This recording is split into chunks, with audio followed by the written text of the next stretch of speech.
Okay? Acts chapter 12, verse 1.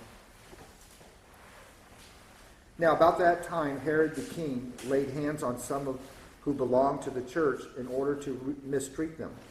And he had James, the brother of John, put to death with a sword.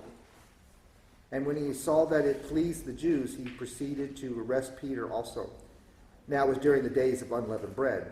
And when he had seized him, he put him in prison, delivering him to 4 squads of soldiers to guard him, intending after the Passover to bring him out before the people. So Peter was kept in the prison, but prayer for him was being made fervently by the church to God. And on the very night when Herod was about to bring him forward, Peter was sleeping between 2 soldiers, bound with 2 chains, and guards in front of the door were watching over the prison. And behold, an angel of the Lord suddenly appeared, and a light shone in the cell, and he struck Peter's side and roused him, and saying, "Get up quickly," and his chains fell off his hands. And the angel said to him, "Gird yourself and put on your sandals." And he did so. And he said to him, "Wrap your cloak around you and follow me." And turn pages. And went out and continued to follow. And he did not know what was being done by the angel was real, but thought he was seeing a vision. And when he had passed the first and second guard, they came to the iron gate that leads to the city, which opened for them by itself. And they went out and went along one street, and immediately the angel departed from him. And Peter came to himself, and he said, "Now I know for sure that the Lord has sent forth his angel and rescued me from the hand of Herod and from all the Jewish people were expecting." And when he realized this, he went to the house of Mary, the mother of John, who was also called Mark, where many were gathered together and were praying. And he knocked at the door of the gates. A servant girl named Rhoda came to answer. And when she recognized Peter's voice, because of her joy, she did not open the gate, but ran in and announced that Peter was standing in front of the gate. And they said to her, "You are out of your mind." But she kept insisting that it was so. And they kept saying, "It is an angel." But Peter continued knocking, and when he had opened the door, they saw him and were amazed. But motioning to them with his hand to be silent, he described to them how the Lord had led him out of the prison.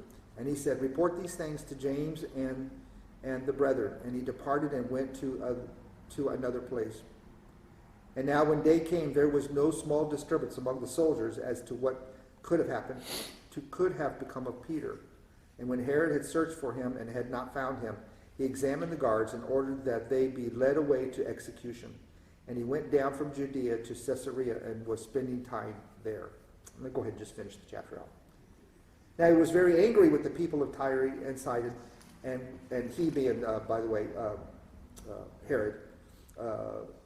And with one accord they came to him, and having won over Blastus the king's chamberlain, they were asking for peace because their country was being fed by the king's country. And on an appointed day, Herod, having put on his royal apparel, took his seat on the rostrum and began delivering an address to them. And the people kept crying out, "The voice of God and not a man."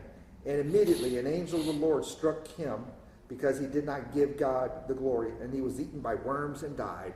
But the word of the Lord continued to grow and be multiplied. And Barnabas and Saul returned from Jerusalem when they had fulfilled their mission, taking along with them John, who was also called Mark. Okay, let's finish that chapter up. I'm not sure where was a good stopping point there. So just went ahead and did that. Okay. Several stories within this. So here. First, to get some clarity. Now, about that time, Herod the king laid hands on him. This is Herod Agrippa. This is not Herod the Great. And I only know that because of some YouTube commentaries that I watched, speaking of YouTube. And my little... And I have an alternate translation thing here that says Herod Agrippa. So I'm kind of reaffirming that other people know that, not just because I did the research on that. So Herod Agrippa is the son of Herod the Great. And apparently he was taken to Rome to be kept safe while Herod, the so-called Great, was doing their things. And so when now the son comes back, he's now in leadership there. So just to let you know. the root of this guy. And he had James, the brother of John, put to death. So who is James here? One of the sons of thunder. Yes, the sons of thunder. James Zebedee and John Zebedee, the sons of thunder. They didn't say why he was put to death. Specifically, they see it.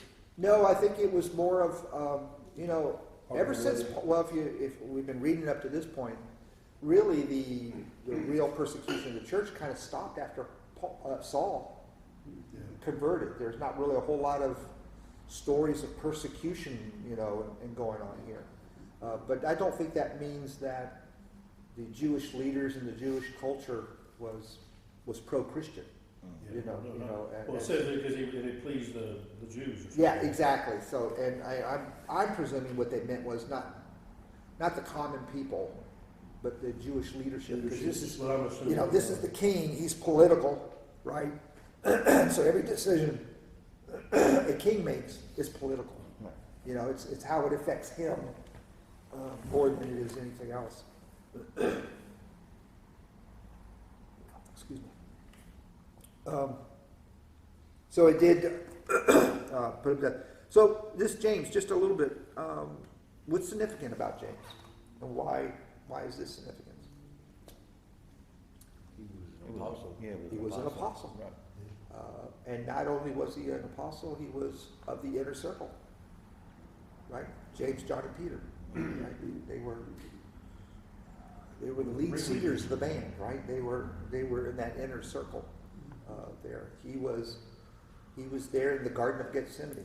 I mean, he saw these things, the transfiguration. I mean, he was all part of it, right? All of that James was involved in here. So it was a significant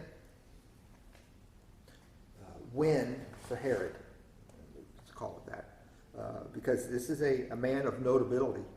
James was here, And he had Peter probably had drawn Yeah. feet on Peter. Yeah. Had him in prison. Yeah, exactly. Yeah, So heading the same direction. exactly. And I think that's what Herod was like. Well, that was so successful.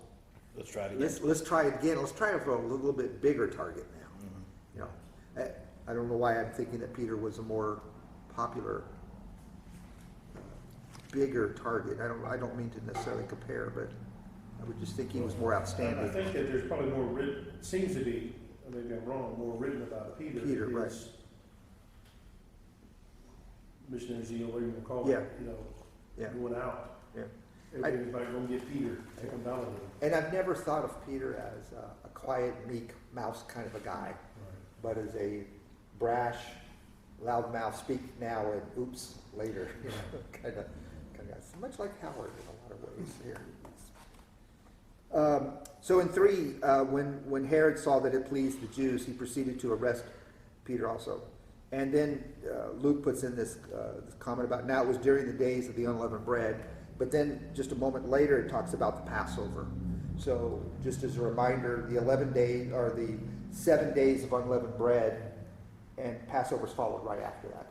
They're basically all together on that. So it's like, well, I can't do this while we're having these feasts. You don't put people to death during the feast, right? You have to kind of wait. It's not like you don't hang someone on Christmas Day, right? Right. You wait. Well, I think that it was, One day more. you're touching on it, and I think it's more than that. I don't know if Herod cared about these feasts, No. but from a political impact, Yeah. absolutely. Yes. So you touched on it from that standpoint. Yeah. So I think, getting back to your political comment before, I think that's the reason. It's like a lot of things now, is what's the best timing for us to drop this bomb or Whatever, drop yeah. whatever. Exactly. Yeah. Consider all he probably took a poll, right? Yeah. And to find out what was the best time and most accepted time. So that implies that when they killed James, that it was before It was before that, right? the feast, whether it was a week or a month. Yeah, I mean, it's kind of hard to put in pure It timelines. says to the sword, but that could be literally in a fight. I think he cut his head off. But I think it's more of Yeah, I read that somewhere, that his head was actually cut off. Yeah, That's the form of execution. right. But whether it was done in the spur of the moment, I'll call it, as opposed to a trial and lengthy I think it was just a death sentence carried out, Yep, I think so. and I Yeah. think they just sliced and diced. Yeah, but whether they did it up on, kind of like the hanging days where you brought the whole town in and Yeah. saw it type thing, or it was just done Yeah. on the spot? when Kind they of hard to arrested tell, I them? mean, because it does say that the people were pleased. I don't know if that's the Yeah. crowd that, or if they just like the Blood and guts, right? blood and guts. I don't know. I don't know. So intending after the Passover to bring him out before the people, AKA kill him. That's really what that is here. So we get to 5, which I think is an interesting verse. So Peter was kept in prison, so that but is just kind of like a complete and total. Here's the opposite side of that story. You know, we've been looking at kind of like Herod's side, but now let's look at the church side, what the Christians were doing. But prayer for him was being made, you may have earnestly, Yeah. or earnest prayer or something like that. Mine has fervently Constant is what it or is. constant. Without ceasing. Yeah, without ceasing.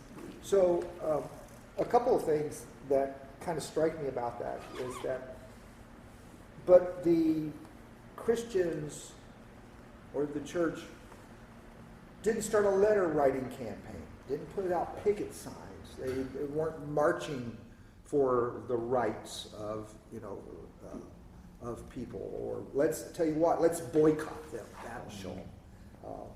It's in our modern culture today, that seems to be what our Christian reaction to an injustice is all those things I just listed, boycotts and picketing, marches, and that kind of thing, and a public, looking for a public cry out by trying to convince the public. But what they did was they went to prayer, and oftentimes we hear a lot. Well, I guess the only thing we can do now is pray. When we think about that, we have a God that we serve, who we say, at least at times, at least on Sundays, that God can do anything. He's powerful and can do everything, but yet we don't act like that. I'll tell you what, God, let us try to take care of it first, by marching and all this other stuff, and then maybe we'll pray. It just seems Right. like, Like God is the last resort. yeah, Yeah. exactly. Like, let's do it. So we get to this earnest prayer, or this fervently, or constant. Is that because God's just an old man out there, and you need to wake him up and get Grandpa to wake up a little bit and let him do something? And then once we've nagged him enough, is that what this fervent, earnestly, constant prayer is? Because we believe that's the only way God will do what God's going to do? Whether we understand it or not, we're directed to bring our prayers before him, bring our petitions before Yeah. him. So we need So- to be obedient. Yeah, but is it just a one-time prayer? God, help me out of this. Boom. Okay, I've done my job. I've done the prayer now on it. Or is it? What's this about being fervent about prayer? And what kind of fervent prayer do you think it is? Is it just repetitive, saying the same thing over again, over and over and over Chanting, again, or whatever. chanting, Saying or the Lord's Prayer. saying the Lord's Prayer? Yeah. Yeah. All right, Steve. Calm down over there. To me, in this situation, just like in every situation in life, prayer is not about God, prayer is about us, right? It's about us putting our faith in God. God can do it, and God knows what the situation is anyway, right? So the thing is not so much that we're waking God up, it's that we're showing God that we're placing our faith, we're laying that down as a sacrifice, those issues that are making us anxious or whatever, we're laying them down at his feet and saying, you can do this. We can't. We may have no power, but we believe that you can do it. So it's just a matter of faith.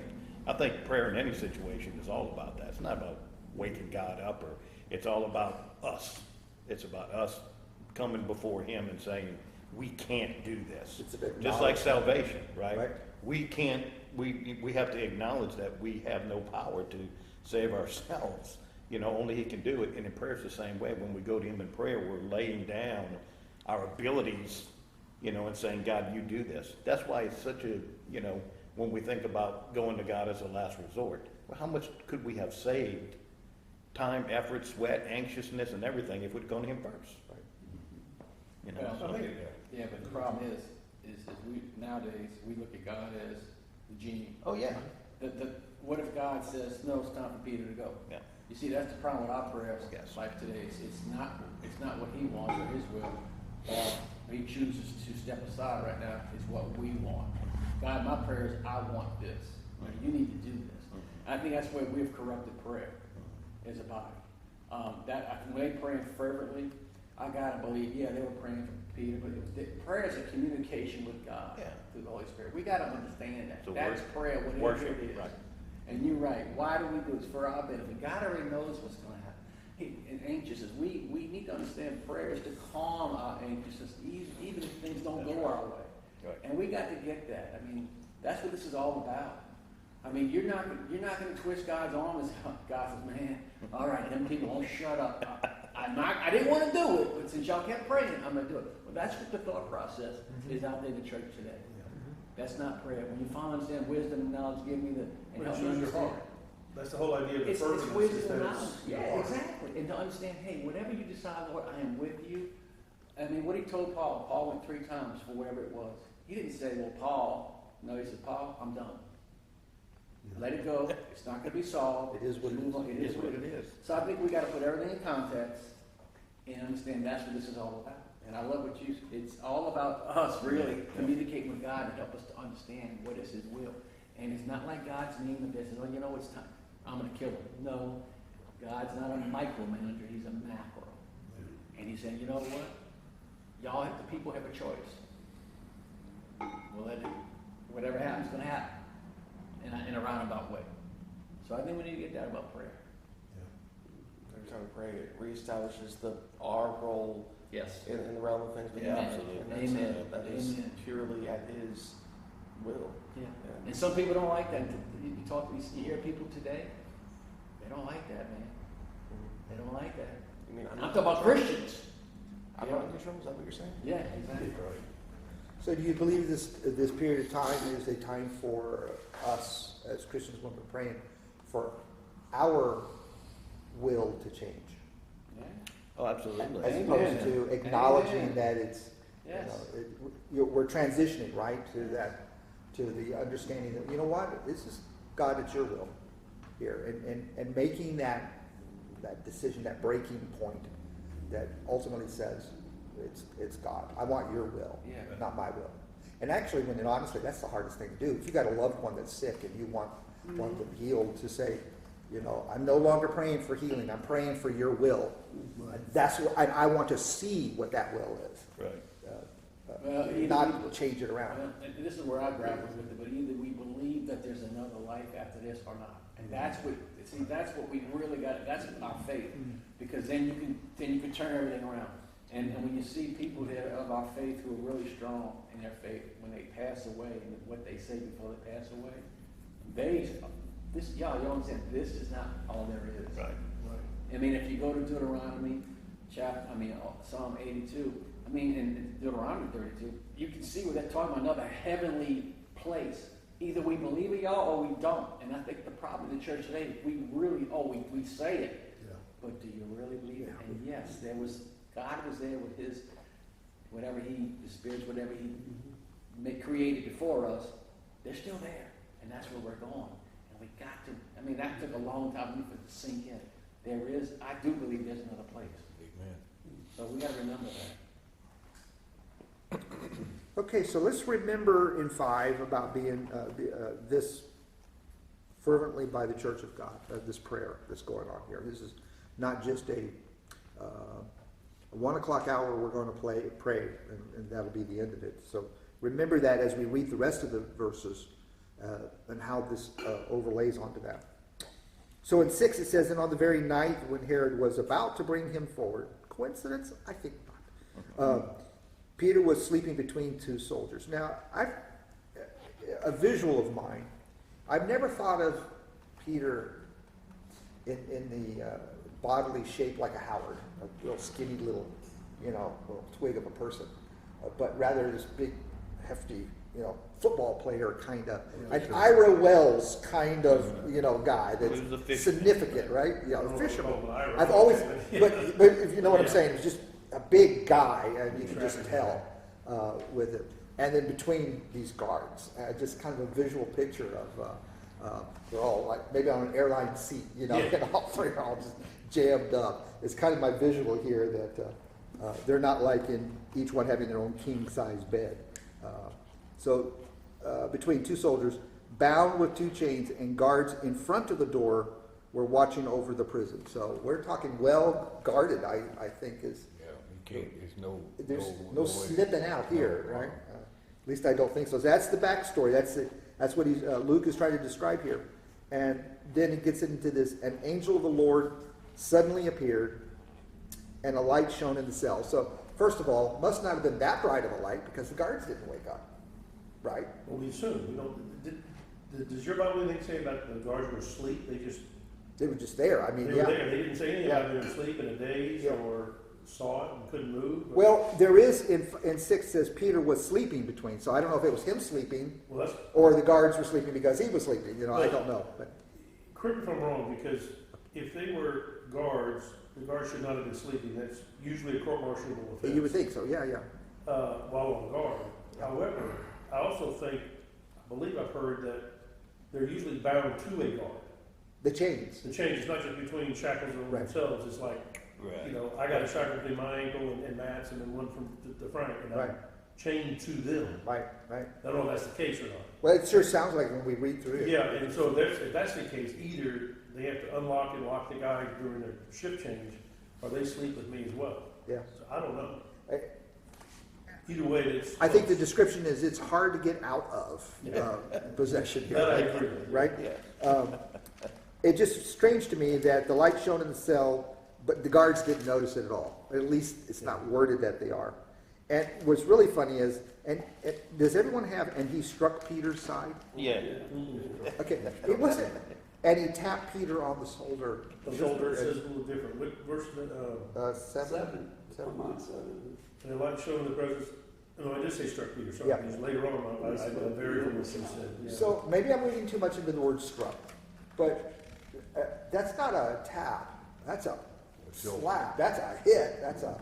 Maybe he was sleeping hard. Well, that's what I was thinking. Peter was like, "Yeah, I don't care what circumstance I'm in. I'm going to take it. I'm sleeping. Let those guys stay awake." Yeah.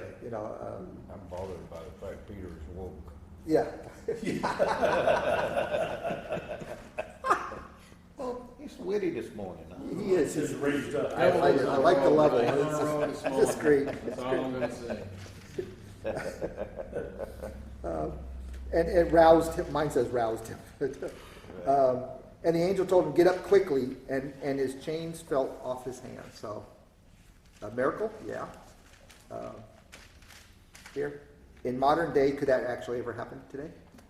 God can do anything. Right answer. Let me just make sure your grade card shows that. Yes. And so then he says, "Gird yourself and put on your sandals." A gird, not grid. Gird. Oops. What is this girding? Dress. Right? He's dressed, yeah. But you pull your cloak up so you have freedom of movement with your legs. Yeah. So it is. You're wearing like a robe, right? So you grab the backside up, you take it up, and you gird it in like that. So you basically have made shorts, pants legs out of So that. you run, So basically. you can run. That's what that is. That's what you do that when you're going to do some serious work or battle or anything that requires dexterity. Because I don't know how they do it, but if you're in a skirt, that must be tough to do. So, Yeah. yeah. But it says, this is the part that I always thought was weird, it's like, you dress quickly, gird yourself, which is like I say, for speed and access and all that, then put on your sandals.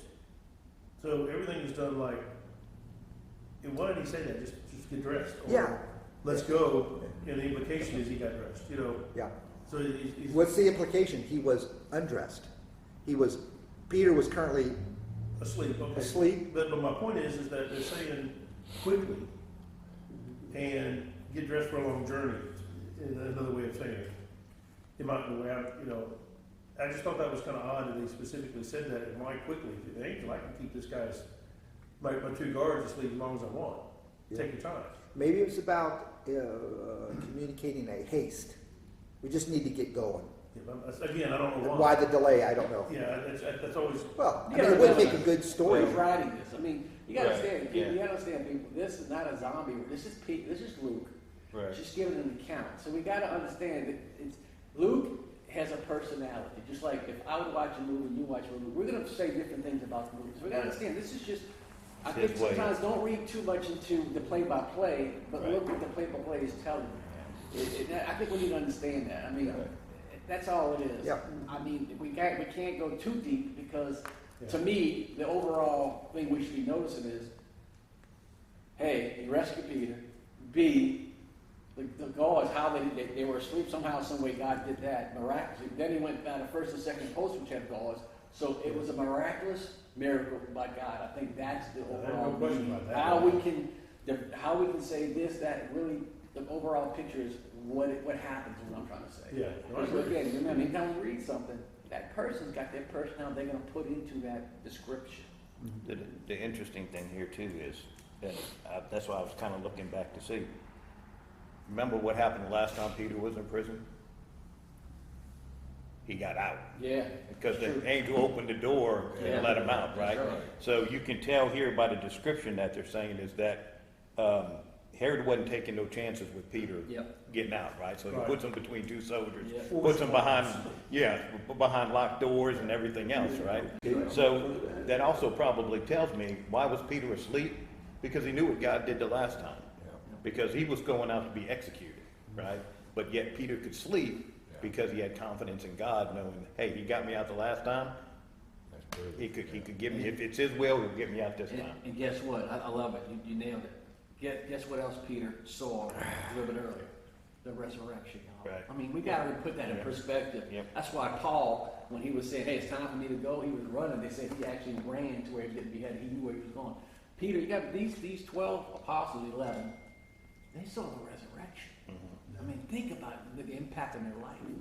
They knew, hey, I know where I'm going. Yeah. So I think you're right. Peter and them were like, hey, I don't want to be here, but I know where I'm going. Right. And I think that'll make you less anxious. If I saw Christ rise from the dead, I think that would make an impact on my life. You said something that reminded me of some scripture that John had recorded about Jesus' last words in the end of the book of John. Said 16:32, behold, the hour is coming, indeed it is come, when you will be scattered each to his own home and will leave me alone. Yet I am not alone, for the Father is with me. I have said these things to you, that in me you may have peace. In the world you will have tribulation. Yeah. But take heart, I have overcome the world. And that's what Peter's done. He's, it's that, just take the heart. And remember what Peter did the night of the trial. He ran away. Yeah. In a short period of time, he became someone who was not getting the courage. Right? So something changed him. Exactly. It was the resurrection. Yeah. He Yeah, saw the absolutely. living Christ. So, I mean, it's just, to me, it's powerful. All right. We got. I don't want to, but we have to. We need to stop here. Okay, so we stop At 9. We'll pick it back up at 9. We stopped at 8. Back up Okay, we'll do that. 'Cause there's too much still good stuff in here to bypass. Yeah. All right. What are you guys praying